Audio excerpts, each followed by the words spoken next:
Así las cosas, se denomina corriente eléctrica al desplazamiento continuo y ordenado de electrones a lo largo de un conductor. Más adelante veremos qué es un conductor y qué es un aislante, así como un semiconductor. El sentido real de la corriente es del polo negativo al polo positivo, de la fuente que lo esté generando. Y el sentido convencional de la corriente es del polo positivo al polo negativo. Es decir, el sentido real realmente es el flujo de electrones y que va dejando atrás unos huecos, el movimiento de electrones.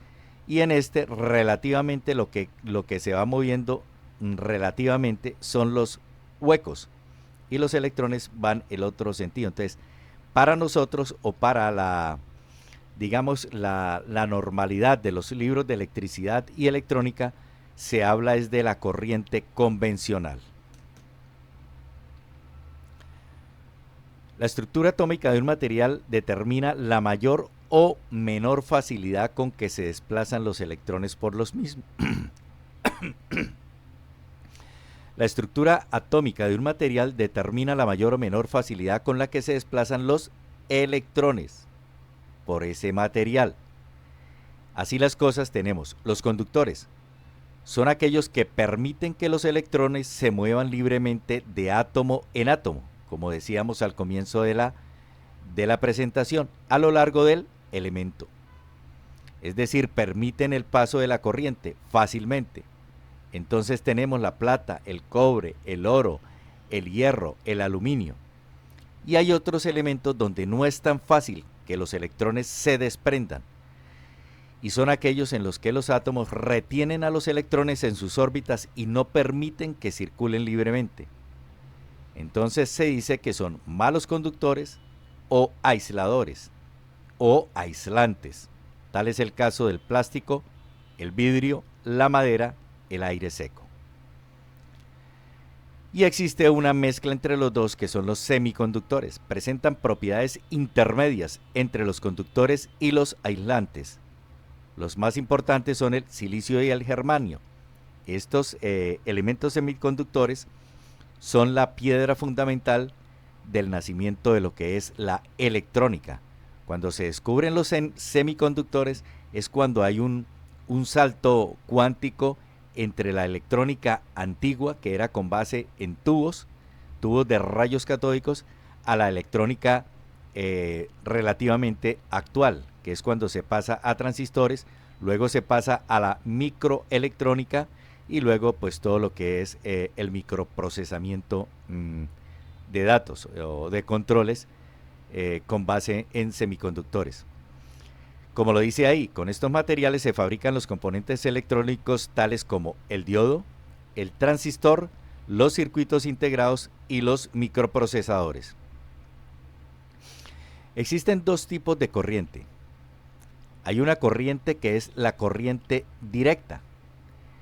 Esa corriente que nos dice que los electrones se mueven siempre en el mismo sentido, del polo negativo al polo positivo, ¿sí?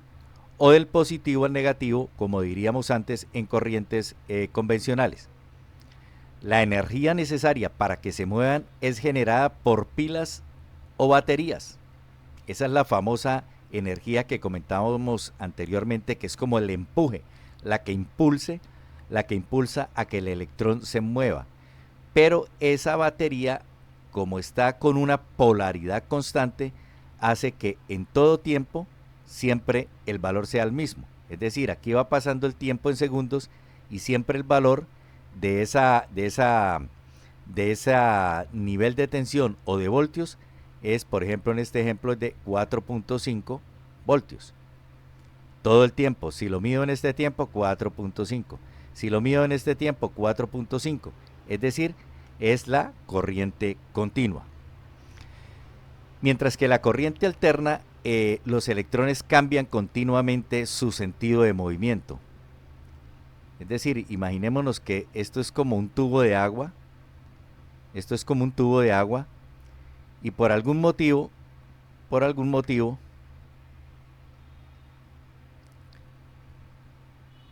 esto es un tubo de agua y por algún motivo el agua en un momento va fluyendo hacia este sentido, pero en otro momento va fluyendo hacia a este sentido. Es decir, es un movimiento como de vaivén, como vibratorio. Entonces, ¿qué observamos aquí? Que a veces va en el sentido positivo, desciende, para y cambia el sentido negativo y ahí va haciendo ese movimiento cíclico. Esta es la corriente que se genera, por decir algo, en los generadores, valga la redundancia, de corriente alterna o en la generación fuente en las centrales, por decir algo, hidroeléctricas o en otro tipo de centrales. Los electrones cambian continuamente su sentido de movimiento y su valor de tensión o voltaje no se mantiene constante en el tiempo. La corriente alterna más usada es la forma senoidal, y que es la que aparece en los tomacorrientes de nuestras viviendas, con valores característicos de, aquí dice 230 voltios de tensión y 50 Hz de frecuencia. Este es un valor más europeo, pero para nosotros, en el caso de nuestro país, en Colombia, tenemos 127 voltios a una frecuencia de 60 Hz. Listo, entonces aquí tenemos los dos tipos de corriente continua y corriente alterna. Para que en una central de generación de energía hidroeléctrica, por ejemplo, exista la corriente alterna, tiene que haber corriente continua, pero eso lo miraremos en detalle cuando estemos hablando de la generación. La corriente alterna se genera mediante alternadores en las centrales eléctricas, que es lo que les venía comentando, aunque también se puede obtener a partir de grupos electrógenos o plantas eléctricas. Es la que se utiliza en las viviendas e industrias, como decíamos antes, 120 voltios, 60 Hz, 220, 480, etcétera, ya que presenta una ventaja frente a la corriente continua, y es que su valor de tensión se puede aumentar o reducir mediante el uso de transformadores, tema que se verá en la medida en que avancemos con los diferentes temas de la electricidad en este canal, permitiendo así transportar la energía eléctrica a tensiones muy altas. Después miraremos cuál es la filosofía y por qué la energía eléctrica nace a tensiones muy altas para poder abarcar grandes distancias hasta llegar a los centros de consumo. Como lo dice ahí, a lo largo de cientos de kilómetros, sin que se pierda parte de ella debido al calentamiento de los cables. O sea, hay pérdidas, pero las pérdidas son mínimas, por decir algo, con respecto a la cantidad de potencia que se transporta. Pero esos detalles llegarán en su momento a través del avance de las presentaciones que haremos en este canal. Vamos a mirar algo de lo que son las magnitudes eléctricas. ¿Qué es la resistencia eléctrica? La resistencia eléctrica se define como la mayor o menor oposición que presenta un conductor al ser recorrido por la corriente eléctrica. Y la unidad de resistencia es el ohmio, que se representa por la letra griega omega. Normalmente no se usan submúltiplos de esta unidad, aunque sí los submúltiplos reflejados en la tabla. Aquí, por ejemplo, tenemos que es el ohmio, el kiloohmio, entonces es un paquete de 1000 ohmios, y el megaohmio es un paquete de 1.000.000 de ohmios, como lo tenemos aquí. 10 a la 3 sería un paquete de 1000 ohmios, y 10 a la 6 un paquete de 1.000.000 de ohmios. La resistencia de un conductor depende básicamente de 4 factores. El material que está hecho. No es lo mismo que haya circulación de corriente por un conductor de aluminio que por un conductor de plástico. La longitud, lo veremos más adelante cuando estemos desarrollando los conceptos de caída de tensión o de regulación. La sección del conductor, es decir, el área de transversal, esto es lo que se llama la sección del conductor, y la temperatura, tanto la temperatura propia del conductor como la temperatura del ambiente en el que esté trabajando ese conductor.